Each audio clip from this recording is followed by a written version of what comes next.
नमस्ते दिव्यांग साथियों, सक्षम दिव्यांग इस चैनल पर मैं ओमकेश आप सभी का स्वागत करता हूं।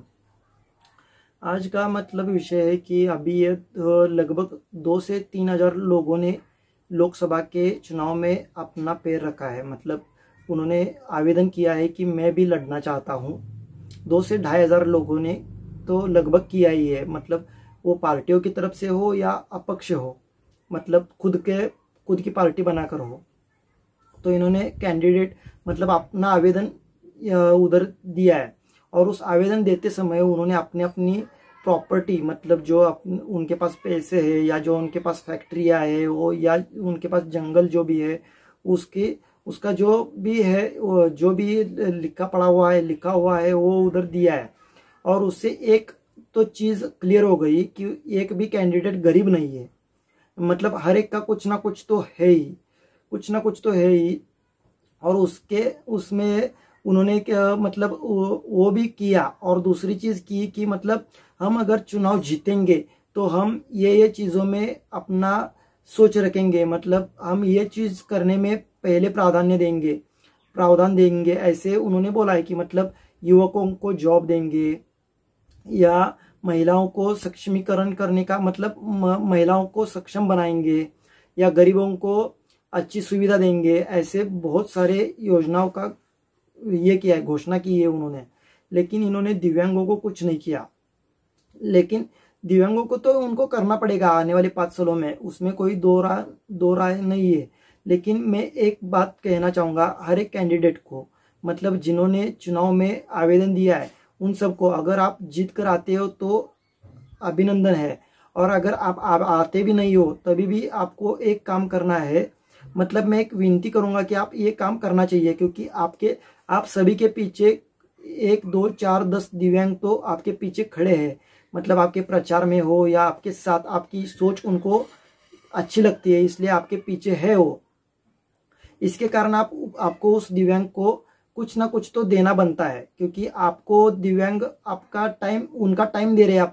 वो दिव्यांग आपको प्रचार में हो या आपके मीटिंग में बैठना हो, या आपका जो कहना है वो जनता तक पहुंचाना हो, ये सब कर रहे हो। तो आपका कैंडिडेट का भी कुछ कर्तव्य है कि वो आप उनको भी, दिव्यांगों को भी कुछ सहायता करे और उनके हाथों को काम देना चाहिए, ये मैं बोलता हूँ। क्योंकि सरकारी नौकरी इतनी नहीं है कि उन सबको सरकारी नौकरी मिल जाए।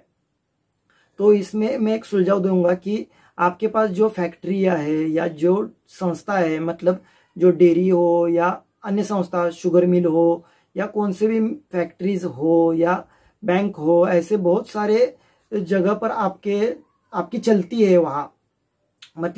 आपके घर वालों का उधर वर्चस्व होता है। घर वालों का बेटे का हो, बेटी का हो, या पत्नी का हो, पति का हो, या भाई का हो, बाप का हो, माँ का हो, ये सब, या रिश्तेदारों का हो, इनकी सत्ता उधर रहती है, उधर वर्चस्व रहता है। अध्यक्ष रहते हैं, किसी संस्था में अध्यक्ष रहते हैं, किसी संस्था में कौन सी बॉडी पर वो रहते ही है।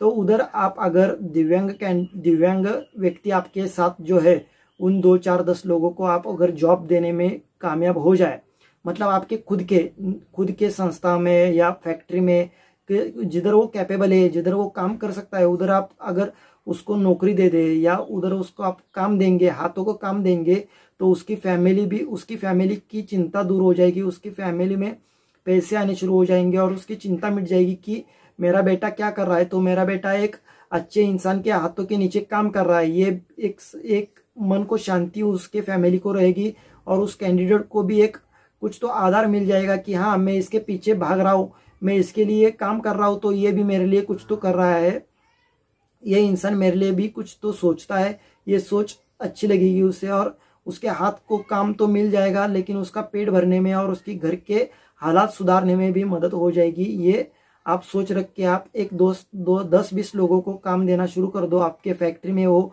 या आपकी जिधर चलती है दूसरे फैक्ट्री में हो, या दूसरे संस्था में हो, बैंक में हो, या अन्य कई जगह पर आपकी जहाँ चलती है, उधर आपका एक लेटर देकर, या आप उधर आपका कहना कह कर देखो कि हमारा एक इंसान है और उसको आपको जॉब पर लेना पड़ेगा, ऐसे कहो। सिर्फ आप कहने की देरी है। आप उस कैंडिडेट को या उस दिव्यांग व्यक्ति को आराम से जॉब मिल सकता है। तो ये सोच रखकर आप ये आने वाले 5 सालों में काम करो। अगले 5 साल के लिए आप अगर आप चुनाव में जीत कर नहीं आए होंगे तो अगले 5 साल में आने में आपको सहायता होगी और आपका समाज कार्य भी हो जाएगा। ये कहकर मैं रुकता हूँ। जय दिव्यांग।